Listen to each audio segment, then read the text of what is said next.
Picking up once again in Exodus chapter 26, verse 36.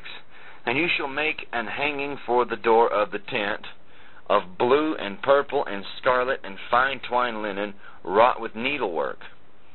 Notes, the veil had cherubims embroidered upon it, while the door described here had none. The veil was suspended from 4 pillars, while the door was suspended from 5.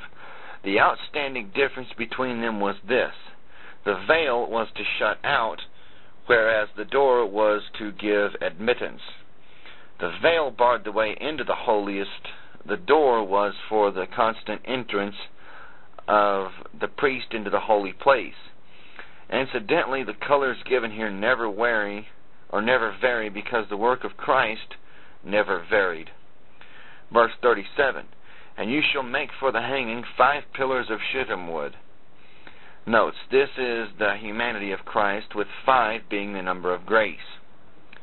Scripture, and overlay them with gold, and their hooks shall be of gold. And you shall cast 5 sockets of copper for them. Notes, copper symbolically in the Bible prefigures judgment, which Jesus would endure at the cross, all in our stead. And on another side note, you'll notice that there is only one entrance into the tabernacle. Jesus did say that He is the door. Verse 27. And you shall make an altar, which typified the cross, of shittim wood, 5 cubits long, 7 1/2 feet long basically, and 5 cubits abroad. The altar shall be 4 square. Notes, it is the same gospel for all of mankind, whether north, south, east, or west. Scripture, and the height thereof shall be 3 cubits, which is 4 1/2 feet. Verse 2 of chapter 27. And you shall make the horns. Notes, speaks of total dominion over sin, which would be purchased at the cross. Scripture, of it upon the 4 corners thereof. Scripture, or notes, signifying that salvation is the same for all. Scripture, his horn shall be of the same, and you shall overlay it with brass. Notes, the altar of indestructible wood was to be overlaid with copper. Until the metallurgy of the not-too-distant past, copper had a greater resistance to fire even than gold or silver. It would consequently protect the wood that it would not catch fire and be consumed. The copper plates on the altar protected it from the fervent heat and prevented it from being burned up, so Christ passed through the fires of God's wrath without being consumed. He is mighty to save because He was mighty to endure, in other words. Verse 3. And you shall make His pans to receive His ashes. Notes, ashes from the sacrifices which were burned, and His shovels, and His basins, and His flesh hooks, and His fire pans. All the vessels thereof you shall make of brass. Notes, ashes testified to the thoroughness of the fire's work in having wholly consumed the offering. They also witnessed to the acceptance of the sacrifice on behalf of the offerer, and so they were to him a token that his sins were gone. The words of Christ from the cross express the fulfillment of this detail of our type. Notes, it is, I should go ahead and say it, it is finished, announced that the sacrifice had been offered, accepted, and gone up to God as a sweet savor. Verse 4.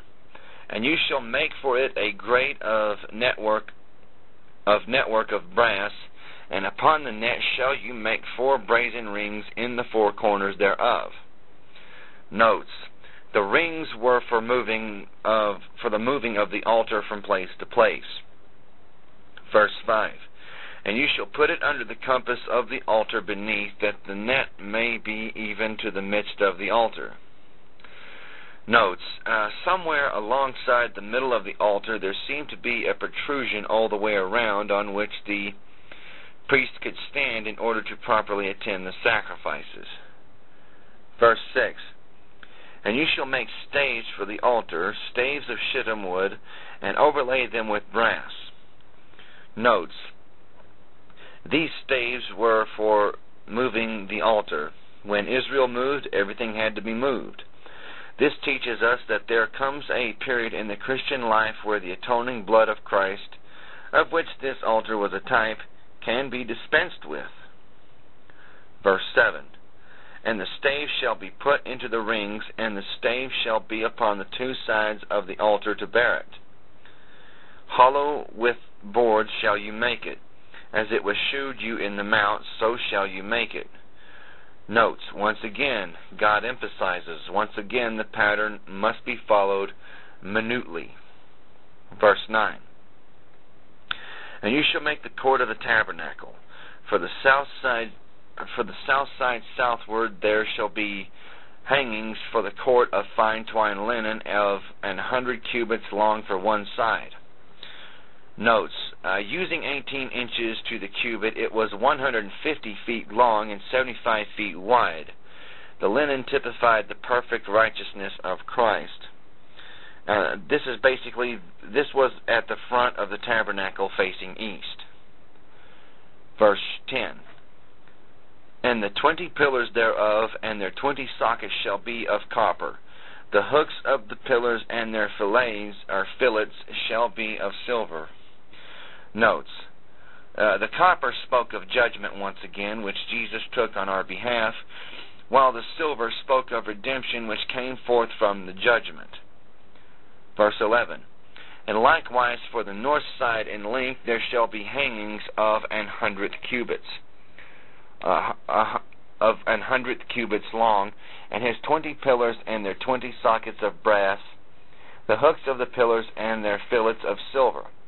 And the width of the court on the west side shall be hangings of 50 cubits, their pillars 10 and their sockets 10. Notes: there were 60 pillars placed at intervals of 5 cubits all around the court. This as well speaks of the grace of God. Verse 10 seems to indicate that the pillars were made of copper. However, in the original Hebrew in which this was written, there is indication that the modifying clause of copper refers only to the sockets and not the actual pillars. Possibly the pillars were made of shittim wood, the same as the pillars of the door and for the support of the veil. Once again, this all speaks of the perfect humanity of Christ. Verse 13: and the breadth of the court on the east side eastward shall be 50 cubits. The hangings of one side of the gate shall be 15 cubits, their pillars 3 and their sockets 3. And on one side, verse 15, and on the other side shall be the hangings of 15 cubits, their pillars 3 and their sockets 3. We'll have to pick up in Exodus chapter 27, verse 16. And I do actually highly recommend that you, if you're interested in the tabernacle, to go to a website called ChristianAnswers.com, and if I remember correctly, they do a pretty good presentation of such. Thank you very much.